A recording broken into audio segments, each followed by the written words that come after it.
ನೋಡಿ, ಚಿಕ್ಕದ್ರಿಂದ ನಾವು ಕೇಳ್ತಾ ಬಂದಿದ್ದೀವಿ, ಏನಾದರೂ ಹೊಸದು ಯೋಚನೆ ಮಾಡಿ, ಹೊಸದು ಮಾಡಿ, ಎಲ್ಲದಕ್ಕಿಂತ ಬೇರೆ ಏನಾದರೂ ಮಾಡಿ.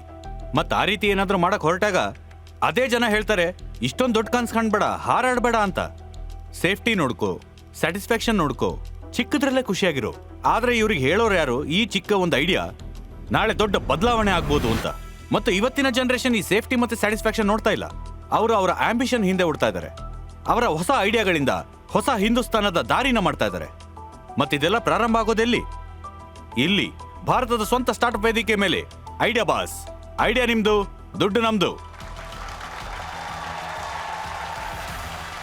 ಜೋರಾದ ಚಪ್ಪಾಳೆಯೊಂದಿಗೆ ಸ್ವಾಗತಿಸೋಣ ನಮ್ಮ ಇನ್ವೆಸ್ಟಿಂಗ್ ಟೈಟನ್ಸ್ನ. ಎಲ್ಲರಿಗಿಂತ ಮೊದಲು ಬರ್ತಾ ಇದ್ದಾರೆ ರುಕಮ್ ಕ್ಯಾಪಿಟಲ್ನ ಫೌಂಡರ್ ಫಸ್ಟ್ ಇನ್ವೆಸ್ಟರ್ ಅರ್ಚನಾ ಜಹಾಗೀರ್ದಾರ್. ಸ್ವಾಗತಿಸಿ ಅವಾರ್ಡ್ ವಿನ್ನಿಂಗ್ ಜರ್ನಲಿಸ್ಟ್ ಮತ್ತು ಆಂಟರ್ಪ್ರನರ್ ಶಿ ದ ಪೀಪಲ್ ಮತ್ತು ಗಾಯತ್ರಿಯ ಫೌಂಡರ್ ಶೈಲಿ ಚೋಪ್ರಾ. ಜೋರಾದ ಚಪ್ಪಾಳೆಯೊಂದಿಗೆ ಸ್ವಾಗತಿಸಿ ಇಂಡೋರ್ ಇಂದ ಅಮೆರಿಕದವರೆಗೂ ವ್ಯಾಪಾರ ಬೆಳೆಸಿರುವ serial investor VC from Washington DC Sandesh Sharada. Liberty shoes ನ ಎಕ್ಸಿಕ್ಯೂಟಿವ್ ಡೈರೆಕ್ಟರ್ ಅನುಪಮ್ ಬನ್ಸಲ್.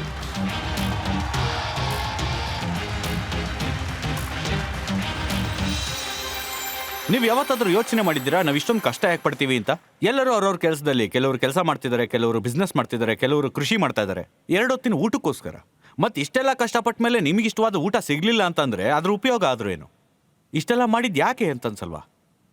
ಸರಿ, ಹಾಗಾದ್ರೆ ನಮ್ಮ ಮುಂದಿನ ಐಡಿಯಾ ಬಾಸ್ ನಿಮಗೆ ಇಷ್ಟವಾಗುವಂತ ಊಟನ ನಿಮಗೆ ತಿನ್ನಿಸ್ತಾ ಇದ್ದಾರೆ. ಜೋರಾದ ಚಪ್ಪಾಳೆಯೊಂದಿಗೆ ಸ್ವಾಗತಿಸಿ ಜತಿನ್, ಅಮಿತ್, ಸುದೀಪ್ ಅವ್ರನ್ನ.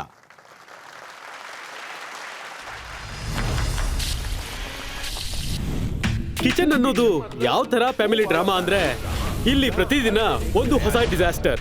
ಈ ಸ್ಟ್ರಗಲ್ ಬರೀ ಇವ್ರದ್ ಮಾತ್ರ ಅಲ್ಲ, ಪೂರ್ತಿ ಇಂಡಿಯಾದ. ಡೈಲಿ ಸೋಪ್, ಹುದ್ದೆಯಲ್ಲಿ ಕೋಡಿಂಗ್ ನಿಂಜಾ, ಆದ್ರೆ ಕಿಚನ್ ನಲ್ಲಿ ಎರರ್ 404, ಮಸಾಲಾ ನಾಟ್ ಫೌಂಡ್. ಪೂರ್ತಿ ದಿನ ಲೈಫ್ ಅನ್ನೋ ರೇಸಲ್ಲಿ ಓಡಿ ಸಂಜೆ ಆದ್ರೆ What's for dinner, guys? ಅಡುಗೆ ಮಾಡೋದು ಕಷ್ಟ, ಆದ್ರೆ ಒಳ್ಳೆ ಊಟನ ಚೂಸ್ ಮಾಡೋದು ಅದಕ್ಕಿಂತನೂ ಕಷ್ಟ. ಇನ್ನು ಹೊರಗಡೆ ಹೋಗಿ ತಿನ್ನೋಣ ಅಂದ್ರೆ ಅದು ಯಾವ ಮಿಸ್ಟ್ರಿ ಬಾಕ್ಸ್ಗೂ ಕಮ್ಮಿ ಇಲ್ಲ. Guys, ಸೊಲ್ಯೂಷನ್ ಏನು? 3 ತಲೆಗಳು ಒಂದೇ ತಲೆನೋವು, ಮನೆಯ ಊಟ. ಐಡಿಯಾ ಪ್ರಾಬ್ಲಮ್ಸ್ಗಳು ಇಲ್ದೇನೆ. ಇಂಟ್ರೊಡ್ಯೂಸಿಂಗ್ ನಾಶ್.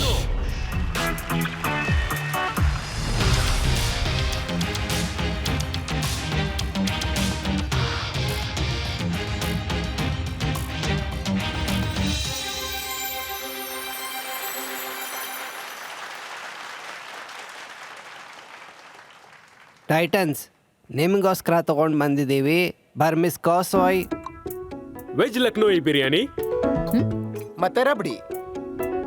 ಸೊ ನೀವೆಲ್ಲ ಶೆಫ್ ನೀವೇನ ಮಾಡಿದ್ದು? ಟೈಟನ್ಸ್ ನಮಗೆ ಅಡುಗೆ ಮಾಡೋದಕ್ಕೆ ಬರೋದಿಲ್ಲ, ಹಾ?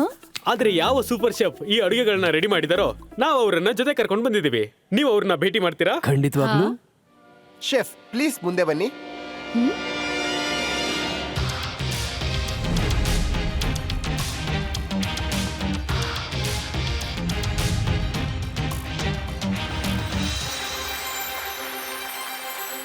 ನಮ್ಗಂತೂ ಶೆಫ್ ಕಾಣಿಸ್ತಾನೆ ಇಲ್ವಲ್ಲ, ಎಲ್ಲಿದ್ದಾರೆ ಶೆಫ್? ಈ ಮೈಕ್ರೋವೇವಾ? ಟೈಟನ್ಸ್, ನಿಮಗನ್ನಿಸ್ತಾ ಇರಬಹುದು ಇದು ಮೈಕ್ರೋವೇವ್ ಅಥವಾ ಓವನ್ ಆಗಿರ್ಬೋದು ಅಂತ, ಆದ್ರೆ ಇದು ಭಾರತದ ಮೊದಲ ಆಟೋನಾಮಸ್ ರೋಬೋಟಿಕ್ ಶೆಫ್.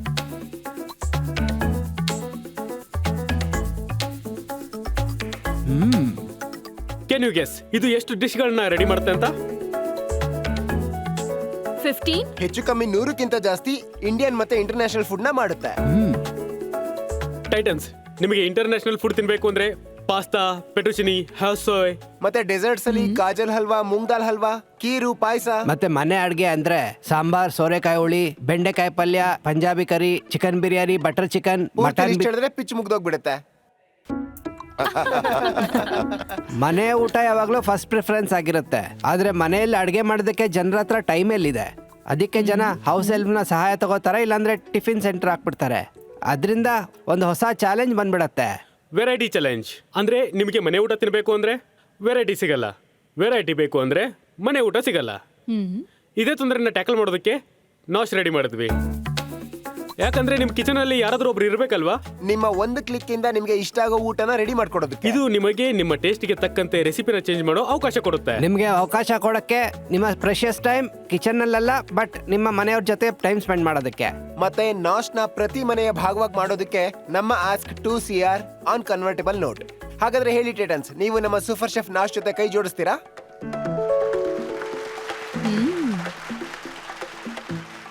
ನಿಮಗೆಲ್ಲ ಈ ವೇದಿಕೆಗೆ ಸ್ವಾಗತ. Thank you. Prateek. Thank you. ನಿಮ್ಮ ಪರಿಚಯಗಳನ್ನ ಮಾಡ್ಕೊಡಿ. ನಾನು ಬ್ಯಾಂಗ್ಳೂರಲ್ಲಿ ಇರ್ತೀನಿ. ನಾನು ಮತ್ತೆ ನನ್ನ ವೈಫ್ ಇಬ್ರು ಕೆಲಸ ಮಾಡ್ತೀವಿ. ನಮ್ದು ಒಂದು ಕಾನ್ಸ್ಟೆಂಟ್ ಚಾಲೆಂಜ್ ಇತ್ತು. ಎಂಥ ಕುಕ್ನ ಹುಡುಕ್ಬೇಕು ಅಂದ್ರೆ ನಮ್ಮ ಟೇಸ್ಟ್ ಪ್ರಕಾರ ಅಡ್ಗೆನ ಮಾಡಬೇಕು. ನಾವು ತುಂಬಾ ಕುಕ್ಸ್ನ ಚೇಂಜ್ ಮಾಡಿದ್ವಿ, ಹೊಸಬ್ರನ್ನ ತಂದ್ವಿ, ಆದ್ರೆ ಯಾವಾಗಲೂ ಊಟ ಸಿಗ್ಲಿಲ್ಲ. ನಾನು ನನ್ನ ವೈಫ್ಗೆ ಹೆಲ್ಪ್ ಮಾಡ್ತಾ ಇದ್ದೆ ಕಿಚನಲ್ಲಿ ಅವಳಿಗೆ ಅಡುಗೆ ಮಾಡೋದಕ್ಕೆ. ಆಗ ಏನಾಯ್ತಂದ್ರೆ ನಾನಂತೂ ಯೂಸ್ಲೆಸ್ಸು. ನನ್ನ ಸ್ಕಿಲ್ ಏನಿದೆ ಅದನ್ನು ಯೂಸ್ ಮಾಡಿಕೊಂಡು ಯೂಸ್ಫುಲ್ ಮಾಡ್ಕೊಳ್ಳೋಕ್ಕೆ. ಹಾಗಾಗಿ ನಾಶ್ನ ಐಡಿಯಾ ಬಂತು. ಸೊ ನೀವು ನಿಮ್ಮ ವೈಫ್ಗೆ ಸ್ವಲ್ಪ ಹೆಲ್ಪ್ ಮಾಡಕ್ಕೆ ಅಂತ ಹೋಗಿ ಪೂರ್ತಿನೇ ಹೆಲ್ಪ್ ಮಾಡಿಬಿಟ್ಟಿದ್ದೀರಿ. ಜೊತೆಗೆ ನಮ್ಮಂಥವ್ರಿಗೂ ಕೂಡ ಲೈಫ್ ಈಸಿ ಮಾಡಿದಿರಿ. ಹಾಂ, ಹೌದು. ಒಳ್ಳೆ ಕೆಲಸ ಮಾಡಿದಿರಿ. ಈಗ ನೀವು ಇವರ ಪ್ರಶ್ನೆಗಳ ನಂತರ ಏನಾದರೂ ಮಾಡಿ ತಿನ್ನಿಸ್ತೀರಾ ಅಥವಾ ಮೊದಲೇ ತಿನ್ನಿಸ್ತೀರಾ? ನಾನು ಯೋಚಿಸ್ತಾ ಇದ್ದೀನಿ ಒಂದ್ಸಲ ಡೆಮೋ ತೋರ್ಸೋಣ ಅಂತ. ಅದು ಅಡುಗೆ ಮಾಡಬೇಕಾದ್ರೆ ನಾವು ಕ್ವಶನ್ ಆನ್ಸರ್ಸ್ ತಗೋಬಹುದು. ಹಾಗಾದ್ರೆ ಇವತ್ತಿನ ಮೆನ್ಯೂ ಏನು? ನಿಮ್ಗೆ ತುಂಬಾ ಆಪ್ಷನ್ಸ್ ಇದೆ. ಪನೀರ್ ಟಿಕ್ಕಾ. ಓ ನೋಡಿ, ಗ್ರೇಟ್ ಮೈಂಡ್ಸ್. ಇದು ಇದರ ಸ್ಪೈಸ್ ರ್ಯಾಕು. ಇದರಲ್ಲಿ ಎಲ್ಲ ಸ್ಪೈಸಸ್ ಏನಿದೆ, ನಮ್ಮ ಇಂಡಿಯನ್ ಸ್ಪೈಸಸ್, ಅದೆಲ್ಲ ಇಲ್ಲಿರುತ್ತೆ. ಇದರಲ್ಲಿ ವಾಟರ್ ಮತ್ತು ಆಯಿಲ್ನ ನೀವು ತುಂಬಿಸಿಡಿ. ಅದು ಅದರ ರೆಸಿಪಿ ಪ್ರಕಾರ ಸ್ಪೈಸಸ್, ವಾಟರ್ ಮತ್ತು ಆಯಿಲ್ನ ಮತ್ತೆ ತಗೊಳ್ಳುತ್ತೆ. ಯಾವ್ದಾದ್ರು ರೆಸಿಪಿಗೆ ತುಪ್ಪ ಹಾಕ್ಬೇಕು ಅಂದ್ರೆ ಇದರಲ್ಲಿ ಗೀ ಮೋಡ್ ಕೂಡ ಇದೆ. ಗೀ ಮೋಡ್. ಹಾ, ಅದನ್ನು ಯೂಸ್ ಮಾಡ್ಬೋದು. ಈಗ ನೀವು ಪನ್ನೀರ್ ಟಿಕ್ಕಾ ಮಾಡಬೇಕು ಅಂದರೆ ನೀವು ಮೊದಲು ಸೆಲೆಕ್ಟ್ ಮಾಡಿ. ನಾವು ಇದನ್ನ ಸೆಲೆಕ್ಟ್ ಮಾಡಿದ್ದೀವಿ. ಸೊ ಇದರಲ್ಲೇ ಕೇಳುತ್ತೆ ಎಷ್ಟು ಜನಕ್ಕೆ ಮಾಡಬೇಕು ಅಂತ. ನಾನು ಹೇಳ್ತೀನಿ 4 ಜನಕ್ಕೆ ಮಾಡಬೇಕು ಅಂತ. ಇದಕ್ಕೆ ಯಾವ್ಯಾವ ಇಂಗ್ರೀಡಿಯೆಂಟ್ಸ್ ಬೇಕಾಗತ್ತೆ ಅದರ ಡಿಸ್ಕ್ರಿಪ್ಷನ್ನ ಕೊಡುತ್ತೆ. ಈಗ ಇದರಲ್ಲಿ ಬಂತು ನೋಡಿ, ಈ ಟ್ರೇಯಲ್ಲಿ ನಾವೆಲ್ಲನೂ ಇಟ್ಟಿದ್ದೀವಿ ನೋಡಿ. ಹೇಗೆ ನಾವು ಪ್ಯಾನ್ ಫ್ರೈ ಪನ್ನೀರ್ ಟಿಕ್ಕಾನ ಮಾಡಿಟ್ಟಿದ್ವಿ. ಫಸ್ಟ್ ಲಾಟ್ನಲ್ಲಿ green chilli, ginger garlic paste, mustard oil ಎಲ್ಲ ಇರುತ್ತೆ. ಆನಿಯನ್ ಮತ್ತು ಕ್ಯಾಪ್ಸಿಕಮ್ 2ರಲ್ಲಿರುತ್ತೆ. ಮತ್ತು ಕಸ್ತೂರಿ ಮೇಥಿ, ಕರ್ಡ್ ಎಲ್ಲ 3ರಲ್ಲಿರುತ್ತೆ. 4 ಮತ್ತು 5ರಲ್ಲಿ ಹೋಗುತ್ತೆ ಪನ್ನೀರ್. 2 ಸ್ಲಾಟಲ್ಲಿ ಪನ್ನೀರ್ ಹಾಕಿರೋದು ನೀವು 4 ಜನಕ್ಕೆ ತಿನ್ನಿಸ್ಬೇಕು ಅಂತ. ಬೇಸಿಕಲಿ ಶೆಫ್ನ ನಾಲೆಜು ಇದರಲ್ಲಿ ಹೋಗ್ಬಿಟ್ಟಿರುತ್ತೆ. ಶೆಫ್ ಡಿಸೈಡ್ ಮಾಡುತ್ತೆ ಇದರಲ್ಲಿ ಏನು ಹಾಕಬೇಕು ಅಂತ, ಎಷ್ಟು ಹಾಕಬೇಕು ಅಂತ. ಅದ್ರ ಪ್ರಕಾರನೇ ರೆಸಿಪಿನ ಡೆವಲಪ್ ಮಾಡಿದ್ದೀವಿ. ಇದೇ ಪ್ಯಾನು, ಇದರಲ್ಲಿ ನೀವು ಅಡುಗೆನ ಮಾಡ್ಬೋದು. ಇದರಲ್ಲಿ ಸ್ಟರರ್ ಏನಿದೆ ಇದು ಮ್ಯಾಗ್ನೆಟಿಕ್ ಆಗಿರುತ್ತೆ. ನೀವು ಇದನ್ನ ಹೀಗೆ ಹಾಕ್ಬಿಡಿ. ನೀವು ಏನು ನೋಡೋ ಅಂಥ ಅವಶ್ಯಕತೆನೂ ಇಲ್ಲ. ನಾನು ಸ್ಟಾರ್ಟ್ ಅಂತ ಹೇಳಿದ ತಕ್ಷಣ ಅದು ನೀರು ಮತ್ತು ಎಣ್ಣೆ ಸರಿಯಾಗಿದೆಯಾ ಅಂತ ಕೇಳುತ್ತೆ. ಈಗಿದು ಶುರು ಆಗಿದೆ. ಈಗ ನಾನು ಏನು ಮಾಡೋಂಥ ಅವಶ್ಯಕತೆ ಇಲ್ಲ. ಅದು ಕುಕ್ ಮಾಡ್ತಾನೆ ಇರುತ್ತೆ, ಕ್ಯಾಮ್ರಾ ಕ್ಯಾಪ್ಚರ್ ಮಾಡ್ತಾ ಇರುತ್ತೆ. ಮತ್ತೆ ನಾವು ಇದನ್ನ ಅಲ್ಲಿ- ಕ್ಲೋಸ್ ಮಾಡೋದು ಬೇಕಿಲ್ವಾ? ಬೇಕಾಗಿಲ್ಲ. ಓಪನ್ ಆಗಿದ್ರು ನಡೆಯುತ್ತೆ. ಓಪನ್ ಇದ್ರೂ ನಡೆಯುತ್ತೆ, ಯಾಕಂದ್ರೆ ಇಲ್ಲಿ ಇಂಡಕ್ಷನ್ ಹೀಟಿಂಗ್ ನ ಕೊಟ್ಟಿದ್ದಾರೆ. ಮತ್ತೆ ಹಾಗೆ ನಿಮ್ಮ ಮೊಬೈಲ್ ಅಲ್ಲಿ ಕುಕಿಂಗ್ ಸ್ಟೇಟಸ್ ಕೂಡ ತೋರಿಸುತ್ತೆ. ಆಯಿಲ್ನ ತಗೊಂಡಿದೆ, ಅಡಿಗೆ ಅಂತೂ ಆಗ್ತಾ ಇದೆ. ನೀವು ಎಲ್ಲಿಂದ ಬೇಕಿದ್ರೂ ಕಮಾಂಡ್ ಮಾಡಬಹುದು. ಅಕಸ್ಮಾತ್ ನೀವೇನಾದ್ರೂ ಹೊರಗಡೆ ಹೋದಾಗ ನಿಮ್ಮ ಕಿಡ್ಸ್ ನ ಡ್ರಾಪ್ ಮಾಡೋದಕ್ಕೆ, ಮತ್ತೆ ನೀವು ಟ್ರೈಲ್ ನ ಲೋಡ್ ಮಾಡಿದ್ರೆ ನೀವು ರಸ್ತೆಯಲ್ಲಿ ಇರಬೇಕಾದ್ರೆ ಕುಕಿಂಗ್ ನ ಶುರು ಮಾಡಬಹುದು ಮೊಬೈಲ್ ಆಪ್ ಇಂದ. ಓ ವಾವ್. ನಾನು ತಿಳ್ಕೊಳಕ್ ಬಯಸ್ತೀನಿ, ಇಂಡಿಯನ್ ಪ್ಲೇಟ್ ನಲ್ಲಿ 2-3 ಪಲ್ಯ, ದಾಲು ಎಲ್ಲಾನು ಇರುತ್ತೆ. ನಾವು 4 ಟ್ರೇನ ಮಾಡಿಡ್ಬೇಕು ಅನ್ಕೊಂಡ್ರೆ ಇದರಲ್ಲಿ ಒಟ್ಟಿಗೆ 4 ಟ್ರೇನ ಇಟ್ರೆ ಆಗತ್ತಾ? ನಾನು ಹೊರಗಡೆ ಹೋದಾಗ 4 ವೆರೈಟಿ ರೆಡಿಯಾಗಿ ಸಿಗತ್ತಾ? ಸರ್, ಅದೇ ನೀವು 4 ಡಿಶ್ ನ ಮಾಡ್ಬೇಕು ಅಂದ್ರೆ ಈ ರೀತಿ 4 ಮಷಿನ್ ತಗೋಬೇಕು. ಯಾಕಂದ್ರೆ ಕಟ್ಟು ನೀವೇ ಮಾಡ್ಬೇಕು, ಕ್ಲೀನ್ ನೀವೇ ಮಾಡ್ಬೇಕು, ಅದರಿಂದ ಹೊರಗಡೆನೂ ನೀವೇ ತೆಗಿಬೇಕು. ಸ್ವಲ್ಪ ಹೇಳಿ ನಮ್ಗೆ, ನಿಮ್ ಹತ್ರ ಯಾವ ತರಹದ ಕಸ್ಟಮರ್ಸ್ ಬರ್ತಾರೆ, ಇದನ್ನ ಅಕ್ಸೆಪ್ಟ್ ಮಾಡಿದ್ದಾರೆ? ಇಂಡಿಯಾದಲ್ಲಿ 2 ಸೆಟ್ ಆಫ್ ಯೂಸರ್ಸ್ ಇದ್ದಾರೆ. ಒಂದು ಫ್ಯಾಮಿಲಿ, ಅವರಿಗೆ ಚಿಕ್ಕ ಮಕ್ಳು ಇರ್ತಾರೆ. ಬೇಸಿಕಲಿ ಅವರು ಬಿಸಿ ಮಾಮ್ಸ್. ಅವರು ಕೆಲಸನೂ ಮಾಡ್ತಿರ್ತಾರೆ, ಜೊತೆಗೆ ಮನೇಲಿ ಬಂದು ಅಡ್ಗೆ ಕೂಡ ಮಾಡ್ತಿರ್ತಾರೆ. ಅವರಿಗೆ ನಾಶ್ ಒಂದು ಪರ್ಸನಲೈಸ್ಡ್ ಕುಕ್ ಅಸಿಸ್ಟೆಂಟ್ ಇದ್ದ ಹಾಗೆ ಕೆಲಸ ಮಾಡುತ್ತೆ. ಇದರಲ್ಲಿ ನೀವು ಟೇಸ್ಟ್ ಅಡ್ಜಸ್ಟ್ ಮಾಡಬಹುದು, ಆಯಿಲ್ ಮತ್ತೆ ಸ್ಪೈಸಸ್ ನ ಕೂಡ ಅಡ್ಜಸ್ಟ್ ಮಾಡಬಹುದು. ಸೆಕೆಂಡ್ ಸೆಟ್ ನಾವು ಅವ್ರಿಗೆ ಹೇಳ್ತೀವಿ family with fragmented food habits. ಅವ್ರು ಹೇಗೆ ಅಂದ್ರೆ husbands most of the time ಸಂಜೆ ಹೊತ್ತಲ್ಲಿ ಸ್ವಿಗ್ಗಿ ಅಥವಾ ಝೊಮ್ಯಾಟೋಲಿ ಆರ್ಡರ್ ಮಾಡ್ತಾರೆ. But it the same time ಅವರಿಗೊಂದು ಗಿಲ್ಟ್ ಇರುತ್ತೆ, ನಾನು ಹೊರಗಡೆ ಊಟನ ಆರ್ಡರ್ ಮಾಡಿ ತಿಂತಾ ಇದೀನಿ, ಅದು ಅನ್ಹೈಜಿನಿಕ್ ಆಗಿರುತ್ತೆ ಅಂತ. ಬಟ್ ವಿತ್ ನಾಶ್ ಅದು ಟ್ರಸ್ಟೆಡ್ ಇಂಗ್ರೀಡಿಯೆಂಟ್ಸ್ ಯೂಸ್ ಮಾಡುತ್ತೆ. ಅದು ಆಲಿವ್ ಆಯಿಲ್ ಯೂಸ್ ಮಾಡುತ್ತೆ, ಮತ್ತೆ ಎಳ್ಳೆಣ್ಣೆನ ಯೂಸ್ ಮಾಡುತ್ತೆ, ಕ್ರಸ್ಟೆಡ್ ಪನೀರ್ ಯೂಸ್ ಮಾಡುತ್ತೆ, ಮತ್ತೆ ನಾಶ್ ಆಟೋಮೆಟಿಕಲಿ ಕುಕ್ ಮಾಡುತ್ತೆ. ಸೊ ಇದೆರಡು ನಮ್ಮ ಸೆಗ್ಮೆಂಟ್ಸ್ ಇಂಡಿಯಾದಲ್ಲಿ. ಮತ್ತೆ ನಮ್ಮ 350+ ಯೂಸರ್ಸ್ ಇದ್ದಾರೆ ಇಂಡಿಯಾದಲ್ಲಿ, ಯಾರು ಡೈಲಿ ಇದನ್ನ ಯೂಸ್ ಮಾಡ್ತಿದ್ದಾರೆ. ಮತ್ತೆ US ನಲ್ಲೂ ಕೂಡ ಈಗ ನಾವು 35 ಮನೆಗಳಲ್ಲಿ ನಾಶನ್ ಹಾಕಿದೀವಿ. ಸರಿ, ನಿಮ್ಮ ತಾಯಿ ಏನ್ ಹೇಳಿದ್ರು ಇದನ್ನೆಲ್ಲ ನೋಡಿದಾಗ ನೀವು ಮಾಡೋರ್ಗೆ ನಿಮ್ಮ ತೋರಿಸಿದಾಗ? ತಾಯಿ ಬಂದಿದ್ದಾರ ನಿಮ್ ಜೊತೆ? ಹಾ, ಹಾ. ಕರೀರಿ ಅವ್ರನ್ನ. ಮಮ್ಮಿ,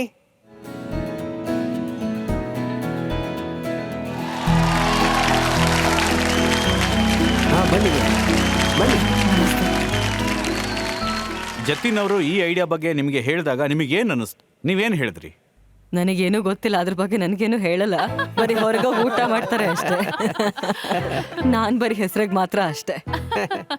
ನೀವು ಇವರು ಈ ಮಿಷಿನ್ ಅಲ್ಲಿ ಮಾಡಿರೋ ಅಡಿಗೆನ ತಿಂದಿದ್ದೀರಾ? ಹಾ ಇಷ್ಟ ಆಯ್ತಾ ನಿಮ್ಗೆ? ಹಾ ನೀವು ಮಾಡಿರೋ ಟೇಸ್ಟ್ ತರನೇ ಇತ್ತ? ಹಾ. ಅರೆ ವಾ, ನಾನು ಎಲ್ಲರಿಗೂ ಹೇಳ್ಕೊಟ್ಟಿದ್ದು. ಈ ಮಿಷಿನ್ ಇವರೇ ಕಲ್ಸಿರೋದು. ವಾವ್, ನೀವ್ ಯತಿನಿಂದ ದುಡ್ಡು ಇಸ್ಕೊತಿದ್ದೀರಾ ಅಲ್ವಾ ಪ್ರತಿ ಸಲ ಮಷೀನ್ ಮಾರ್ದಾಗ ಅವರು? ಇಲ್ವಲ್ಲ? ನನ್ ಮಗನೇ ನಂದು, ನನಗೆ ಇನ್ನೇನು ಬೇಕು ಹೇಳಿ? ಇದಕ್ಕೆ ಅನ್ನೋದು ನೋಡಿ ಅಮ್ಮ ಅಂತ. ಅವ್ರು ಹೇಳ್ತಿದ್ದಾರೆ ಎಲ್ಲವೂ ನಂದೇ, ಮಗನೇ ನನ್ನವನಾದ್ಮೇಲೆ ಇನ್ನೇನು ಅಂತಿದ್ದಾರೆ. ಥ್ಯಾಂಕ್ ಯು ಅಮ್ಮ, ನೀವು ಇಲ್ಲಿಗೆ ಬಂದಿದ್ದಕ್ಕೆ ಥ್ಯಾಂಕ್ ಯು. ಧನ್ಯವಾದ. ಧನ್ಯವಾದ. Thank you very much. ಬನ್ನಿ.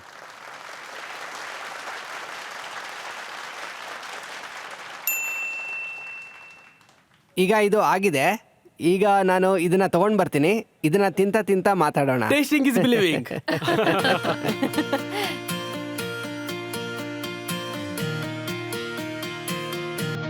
ಯಾ I know you also want to taste. ಅಕಸ್ಮಾತ್ ಉಳಿದ್ರೆ ಖಂಡಿತ ಕೊಡ್ತೀನಿ.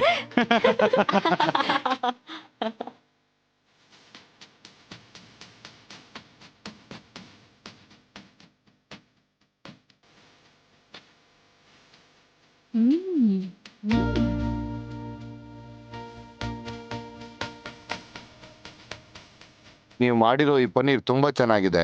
ಈ ಪನ್ನೀರ್ ಅಂತೂ ತುಂಬಾ ಚೆನ್ನಾಗಿದೆ ನಿಜವಾಗ್ಲೂ. ಅಮೇಜಿಂಗ್. ಐ ನೋ ಸರಿ, ಮೊದಲು ಟೇಸ್ಟ್ ಮಾಡಿ ಆಮೇಲೆ ಮಾರ್ಕೆಟಿಂಗ್ ಮಾಡಿ ನೋಡೋಣ. ನೋಡೋಣ.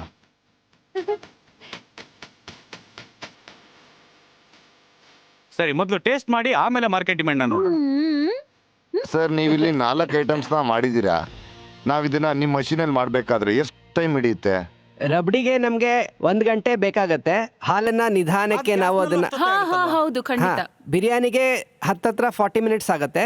ಪನ್ನೀರ್ ಟಿಕ್ಕಾ ನೋಡಿದ್ರ ನೀವು 10-15 ನಿಮಿಷದಲ್ಲಿ ಆಗೋಯ್ತು. ಮತ್ತೆ ಖಾವ್ಸೋಯ್ನಲ್ಲಿ ನನ್ನ ಪ್ರಕಾರ 30 ನಿಮಿಷ ಹಿಡಿಯುತ್ತೆ. ಇದರಲ್ಲಿ ರೋಟಿ ಎಲ್ಲ ಮಾಡ್ಬೋದಾ ಹೇಗೆ? ಇಲ್ಲ ಸರ್ ಅವ್ರ ಮ್ಯಾಜಿಕ್ ಬಾಕ್ಸ್ ಮಾಡಿಲ್ಲ ಅಲ್ವಾ ಸರ್? ಅಯ್ಯೋ, ನಾನು ಡೌಟ್ ಕೇಳ್ತಾ ಇದ್ದೀನಿ. ಅದು ನನ್ನ ಹಕ್ಕು, ಅದು ನನ್ನ ಜನ್ಮಸಿದ್ಧ ಅಧಿಕಾರ ಕೂಡ. ಸರಿ, ನಮ್ಮ ಟೈಟನ್ಸ್ ಫುಡ್ ಎಂಜಾಯ್ ಮಾಡ್ತಿದ್ದಾರೆ. ಅಷ್ಟರೊಳಗೆ ನಾವು ಮಾರ್ಕೆಟ್ ಡಿಮ್ಯಾಂಡ್ ನೋಡೋಣ. ಯಾಕಂದ್ರೆ ನಾನು ಕೊಟ್ಟಿದ್ದ ಬಟಲ್ನ ಕ್ಲೀನ್ ಆಗಿ ಸಾಫ್ ಮಾಡಿಬಿಟ್ಟಿದ್ದಾರೆ.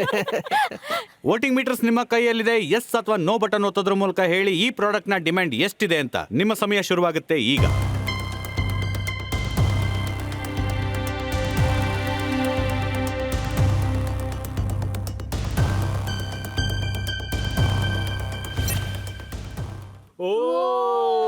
Thank you.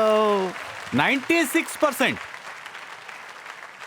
ಸೂಪರ್ಬ್. 4% ಅವ್ರಿಗೆ ಟೇಸ್ಟ್ ಮಾಡಕ್ ಸಿಕ್ಕಿಲ್ಲ ಅನ್ಸುತ್ತೆ, ಅಥವಾ ಅವ್ರಿಗೆ ಪನ್ನೀರ್ ಟಿಕ್ಕಾ ಇಷ್ಟ ಇಲ್ಲ ಅನ್ಸುತ್ತೆ. ಇಲ್ಲ ಅವರು ಗ್ರಬ್ಡಿ ಕೊಡಿ, ಅವರು ಈ ಕಡೆ ಬಂದ್ಬಿಡ್ತಾರೆ. ಯತಿನ್, ನಿಮ್ಮ ಆಸ್ಕ್ ಏನಿದೆ ಅದನ್ನ ಮತ್ತೊಮ್ಮೆ ಹೇಳ್ಬಿಡಿ ನಮ್ಮ ಟೈಟನ್ಸ್ಗೆ. ನಮ್ಮ ಆಸ್ಕ್ 2 CR ಮತ್ತಿದು ಕನ್ವರ್ಟಬಲ್ ನೋಟಲ್ಲಿದೆ. ಇದರಲ್ಲಿ 2 ಇದೆ. 20% ಡಿಸ್ಕೌಂಟ್ ಕೂಡ ಇದೆ, ಮತ್ತೆ ಕ್ಯಾಬ್ ಕೂಡ ಇದೆ. 192 CRದು. ನನ್ಗೆ ಮಷೀನ್ ಪ್ರೈಸ್ ಇನ್ನ ಗೊತ್ತಾಗಿಲ್ಲ, ಯಾಕಂದ್ರೆ ನಾವು ತಿನ್ನೋದ್ರಲ್ಲಿ ತುಂಬಾ ಬಿಸಿ ಇದ್ವಿ. ನಾನು ಕ್ವೆಶ್ಚನ್ನೇ ಕೇಳಲಿಲ್ಲ ಅವ್ರನ್ನ. ಮೆಷಿನ್ ಪ್ರೈಸ್ ಇಂಡಿಯಾದಲ್ಲಿ ಇವಾಗ $75,000 ಇದೆ. ಮತ್ತೆ US ಅಲ್ಲಿ ನಾವು $1,200 ಮಾರ್ತಾ ಇದೀವಿ. ಮತ್ತೆ ಗ್ರಾಜುಯಲಿ $1,500 ಹೋಗುತ್ತೆ. ನಾಶ್ ಆಲ್ರೆಡಿ 7 years ಆಫ್ ಲೈಫ್ಗೆ ಟೆಸ್ಟೆಡ್ ಆಗಿದೆ. ಸೊ ನೀವು ಆ ರೀತಿನಲ್ಲಿ ಲೆಕ್ಕ ಹಾಕಿದ್ರೆ ತಿಂಗಳಿಗೆ ಇಂಡಿಯಾದಲ್ಲಿ $1,000 ಕಡಿಮೆ ಆಗುತ್ತೆ. ಇಷ್ಟು ವೀಕೆಂಡ್ ಅಲ್ಲಿ ಒಂದು ಆನ್ಲೈನ್ ಆರ್ಡರ್ ಅಲ್ಲೇ ಕವರ್ ಆಗಿ ಹೋಗ್ಬಿಡುತ್ತೆ.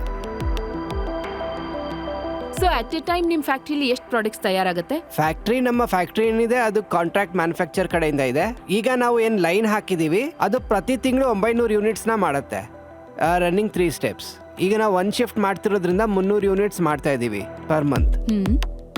ನನಗೆ ಒಂದು ವಿಷಯ ಹೇಳಿ, ನೀವು ನಿಮ್ಮ ಮೊದಲನೇ ಪ್ರೊಡಕ್ಷನ್ ಯಾವಾಗ ಶುರು ಮಾಡಿದ್ದು ಮತ್ತೆ USA ಯಾವಾಗ ಕಳಿಸಿದ್ ನೀವು? August 24 ಅಲ್ಲಿ ನಾವು ಮೊದಲನೇ ಪ್ರೊಡಕ್ಷನ್ ಬ್ಯಾಚ್ನ ಕಳಿಸಿದ್ವಿ. ನಮ್ಮ ಡೆಮೋಯಬಲ್ ಪ್ರಾಡಕ್ಟ್ ಏನಿದೆ ಅದು 21ನಲ್ಲೇ ರೆಡಿ ಆಗಿಬಿಟ್ಟಿತ್ತು. ಅದಾದಮೇಲೆ ನಮಗೆ ಟೈಮ್ ಬೇಕಾಯಿತು ಕಸ್ಟಮರ್ದು ಟ್ರಯಲ್ ನೋಡಿ ಅದನ್ನು ಯೂಸ್ನ ಅರ್ಥ ಮಾಡಿಕೊಂಡು ರೆಡಿ ಮಾಡೋಕ್ಕೆ. ಇಲ್ಲಿವರೆಗೂ ನಾವು 100 ಟ್ರಯಲ್ ಬಿಫೋರ್ ಪ್ರೊಡಕ್ಷನ್. ಆಮೇಲೆ ಪ್ರೊಡಕ್ಷನ್ ಸ್ಟಾರ್ಟ್ ಮಾಡಿದ್ವಿ 2014 ಆಗಸ್ಟ್ನಲ್ಲಿ. ಅದರಲ್ಲಿ ನಾವು 100 ಯೂನಿಟ್ಸ್ ಮಾಡಿದ್ವಿ, ಬ್ಯಾಂಗ್ಳೂರಲ್ಲಿ ಡಿಪ್ಲಾಯ್ ಮಾಡಿದ್ವಿ. ವೇಟ್ ಮಾಡಿದ್ವಿ ಏನು ಪ್ರಾಬ್ಲಮ್ ಬರ್ತಿದೆ ಹೇಗಿದೆ ಅಂತ. ಮತ್ತೆ ಈಗ ನಾವು ನೆಕ್ಸ್ಟ್ ಬ್ಯಾಚ್, ಯಾಕೆಂದ್ರೆ ನಮ್ಮ ಹತ್ರ ಆರ್ಡರ್ಸ್ ಮೊದಲೇ ಇತ್ತು. Okay. ಈಗ ನಮ್ಮ ಬಾಕಿ ಕಸ್ಟಮರ್ಸ್ ಏನಿದ್ದಾರೆ ಅವ್ರಿಗೆ ನಾವು ಡೆಲಿವರ್ ಮಾಡ್ತಾ ಇದೀವಿ ಇಂಡಿಯಾನಲ್ಲಿ. ಮತ್ತೆ US ನಲ್ಲಿ 4 ತಿಂಗಳ ಹಿಂದೆನೆ ನಾವು ಫಸ್ಟ್ ಯೂನಿಟ್ನ ಕಳಿಸಿದೀವಿ. 100 ಕಸ್ಟಮರ್ಸ್ ಇಂಥ ಹೊಸ ಪ್ರಾಡಕ್ಟ್ ಬಗ್ಗೆ ತುಂಬಾನೇ ಹೇಳಿರ್ತಾರೆ ಅಲ್ವಾ? ಸೊ ಏನೆಲ್ಲ ಕಾನ್ವರ್ಸೇಷನ್ಸ್ ಆಯ್ತು ಈ ಕಮ್ಯುನಿಟಿಲಿ? ಸೊ ನೀವು ಈ ಕಮ್ಯುನಿಟಿನ ಹೇಗೆ ಎಂಗೇಜ್ಡ್ ಆಗಿ ಇಟ್ಕೊಂಡ್ರಿ? ಯಾಕಂದ್ರೆ ನಿಮ್ಮ ವರ್ಡ್ ಆಫ್ ಮೌತ್ಗೆ ಅವರು ತುಂಬಾ ದೊಡ್ಡ ಅಂಬಾಸಿಡರ್ಸ್ ಆಗಿರ್ತಾರೆ. ಅದು ನಮ್ಮ ಎಲ್ಲ ಯೂಸರ್ಸ್ ಏನಿದ್ದಾರೆ ಅವರು ಒಂದು ವಾಟ್ಸಪ್ ಗ್ರೂಪ್ನಲ್ಲಿ ಇದ್ದಾರೆ. ಮತ್ತು ಅದರಲ್ಲಿ ನಮಗೆ ಕಂಟಿನ್ಯೂಸ್ಲಿ ಫೀಡ್ಬ್ಯಾಕ್ ಸಿಗುತ್ತೆ. ನಮ್ಮ ಪೋರ್ಟಲ್ ಬೇರೆ ಇದೆ, ಅದರಲ್ಲಿ ಯಾವುದೇ ಕಸ್ಟಮರ್ ಬಂದು ಒಂದು ಸಜೆಷನ್ನ ಕೊಡ್ಬೋದು. ಮತ್ತೆ ಮಿಕ್ಕವರು ಅದನ್ನ ಅಪ್ಲೋಡ್ ಮಾಡ್ಬೋದು, ಡೌನ್ಲೋಡ್ ಮಾಡ್ಬೋದು. ನಮ್ಮ ಕಂಟಿನ್ಯೂಸ್ ಕಸ್ಟಮರ್ದು ಒಂದು ಕನೆಕ್ಟ್ ಇರುತ್ತೆ. ಸರಿ ನಡೀರಿ, ಇವರ ಕೈ ರುಚಿ ನೋಡಾಯ್ತು, ಈಗ ಹೇಳಿ ಕೈ ಮಿಲಾಯಿಸ್ತೋ ಇಲ್ವೋ? I think excellent work. ಆದರೆ ನಾನೊಂದು ಕಂಪೀಟಿಂಗ್ ಪ್ರಾಡಕ್ಟಲ್ಲಿ ಇನ್ವೆಸ್ಟರ್ ಆಗಿದ್ದೀನಿ, ಅಪ್ಲಯನ್ಸಲ್ಲಿ ಅಂತ ನೀವು ಕೇಳಿರಬಹುದು. ಅದಕ್ಕೆ ನಾನಿವತ್ತು ನಿಮ್ಮ ಜೊತೆ ಕೈ ಜೋಡಿಸೋದಕ್ಕಾಗೋದಿಲ್ಲ. ನಾನ್ ನಿಮ್ ಪ್ರಾಡಕ್ಟ್ಗೆ ಈಗ ಯಾಕೆ ಇನ್ವೆಸ್ಟ್ ಮಾಡಕ್ ಆಗಲ್ಲ ಅಂದ್ರೆ, ಸೀರಿಯಸ್ಲಿ ಇದು ನನ್ನ ಏರಿಯಾ ಆಫ್ ಎಕ್ಸ್ಪರ್ಟೀಸ್ ಅಲ್ಲ. ಆದ್ರೆ ನಾನ್ ನಿಮ್ಗೆ ನನ್ ಕಡೆಯಿಂದ ಹೆಲ್ಪ್ ಅಂತೂ ಮಾಡ್ಬೋದು. ಲೈಕ್ ನಿಮ್ಗೆ ಶಿ ದ ಪೀಪಲ್ ಕಡೆಯಿಂದ ಏನಾದ್ರೂ ಹೆಲ್ಪ್ ಆಗುತ್ತೆ ಅಂದ್ರೆ you more then welcome to reach us out. Definitely we can cover. Technology ತುಂಬ ಚೆನ್ನಾಗಿದೆ, ಮತ್ತು ರೊಬ್ಯಾಟಿಕ್ ಕುಕಿಂಗ್. ಆದರೆ ಎಷ್ಟು ಜನ ಇದನ್ನು ಯೂಸ್ ಮಾಡ್ಬೋದು? ಬಿಕಾಸ್ ನನಗೆ ಯೂಸ್ ಕೇಸ್ ಕಮ್ಮಿ ಅನಿಸ್ತಾ ಇದೆ. ನಾನು ತಪ್ಪಾಗೂ ಇರ್ಬೋದು. ನನ್ಗನ್ಸುತ್ತೆ ಪ್ರತಿಯೊಬ್ಬರು ಕುಕಿಂಗ್ನ ಎಂಜಾಯ್ ಮಾಡ್ತಾರೆ. ಮತ್ತು ಇಂಡಿಯಾದಲ್ಲಿ ನನಗೆ ಇದರ ಕೇಸು ಅರ್ಥ ಆಗ್ತಾ ಇಲ್ಲ. ಒಂದು ವೇಳೆ US ಮಾರ್ಕೆಟ್ ಇದ್ರೆ ಸಂದೇಶ್ ಅವರು ಆಲ್ರೆಡಿ ಸಂದೇಶ್ ಅವರೇ, ನೀವು ನಿಮ್ಮ ಫೈನಲ್ ವರ್ಡಿಕ್ಟ್ ಹೇಳಿ. ಅದೇ ಏನನ್ಸುತ್ತೆ? ನಿಮ್ಗೆ USA ಅಲ್ಲಿ ಅಥವಾ ವಾಷಿಂಗ್ಟನ್ DC ಏರಿಯಾದಲ್ಲಿ ಟೆಸ್ಟ್ ಮಾಡಬೇಕು ಅಂತಂದ್ರೆ ನಾನ್ ನಿಮ್ಗೋಸ್ಕರ ಒಂದು ಅವೆನ್ಯೂನ ಓಪನ್ ಮಾಡ್ತಾ ಇದ್ದೀನಿ. ಈಗ ಇದು ಅರ್ಲಿ ಅಡಾಪ್ಟರ್. ನನ್ನ ಪ್ರಕಾರ ಯಾವುದೇ NRIಗೆ ಇದನ್ನ ಪರ್ಚೇಸ್ ಮಾಡೋದು ವಿತ್ ಪ್ರಾಡಕ್ಟ್ ಅಲ್ಲಿ ರಿಪೇರ್ ಇಶ್ಯೂ ಏನಾದ್ರೂ ಇದ್ರೆ ಅಲ್ಲಿವರೆಗೂ ಆ ಕಂಫರ್ಟ್ ಲೆವೆಲ್ ಬರಲ್ವೋ ಅಲ್ಲಿವರೆಗೂ ನೀವು ಯೂನಿಟ್ ಸೆಟ್ ಮಾಡಲ್ವೋ. ಇದಕ್ಕೋಸ್ಕರ ನೀವು ಅಲ್ಲಿಗೆ ಬಂದು ಪ್ರೆಸೆಂಟೇಷನ್ ಏನಾದ್ರೂ ಕೊಟ್ರೆ I can facilitate that presentation for you. ಇವ್ರ ಆಫರ್ ಏನಂತಂದ್ರೆ, ಈಗ ಅವರು ಇನ್ವೆಸ್ಟ್ ಮಾಡಕ್ ಸಾಧ್ಯ ಇಲ್ಲ, ಆದ್ರೆ ಇವರು ನಿಮ್ಮನ್ನ ಅಲ್ಲಿ ಕರೆದು ಯೂಸ್ ಕೇಸ್ ನೋಡೋದಕ್ಕೆ ಇಷ್ಟಪಡ್ತಾರೆ. ಅಲ್ಲಿನ ಡಿಮ್ಯಾಂಡ್ ಎಷ್ಟಿದೆ, ಮಾರ್ಕೆಟ್ ಡಿಮ್ಯಾಂಡ್ ಏನಿದೆ ಅಲ್ಲಿ ಅಂತ, ಅಲ್ಲಿ ಜನ ಎಷ್ಟು ಇಷ್ಟಪಡ್ತಾರೆ ಅಂತ. ಸರಿ, ಇವತ್ತಿಗೆ ಆಫರ್ ಇಲ್ಲ, ಪರವಾಗಿಲ್ಲ. ಆದ್ರೆ ಎಲ್ಲರೂ ಈ ನಿಮ್ಮ ಪ್ರಾಡಕ್ಟ್ನ, ನಿಮ್ಮ ಇನೋವೇಷನ್ನ, ಈ ನಿಮ್ಮ ಟೆಕ್ನ ಮತ್ತು ಟೇಸ್ಟ್ನ ತುಂಬಾ ಎಂಜಾಯ್ ಮಾಡಿದ್ದಾರೆ. ಈ ಐಡಿಯಾ ಬಾಸ್ ವೇದಿಕೆ ಮೇಲೆ ಎಂತ ದೊಡ್ಡ ಮಾರ್ಕೆಟಿಂಗ್ ಆಗಿದೆ ಅಂತಂದ್ರೆ ನೀವು ಯೋಚನೆ ಮಾಡಿ ಆರ್ಡರ್ಸ್ನ ಹೇಗೆ ತಗೋತೀರಿ ಅಂತ. ಇಲ್ಲಿಗೆ ಬಂದಿದ್ದಕ್ಕೆ ಮತ್ತು ಇಷ್ಟು ರುಚಿಯಾದ ಅಡಿಗೆನ ಕೊಟ್ಟಿದ್ದಕ್ಕೆ ತುಂಬಾನೇ ಧನ್ಯವಾದಗಳು. Thank you. Thank you thank you very much. Thank you.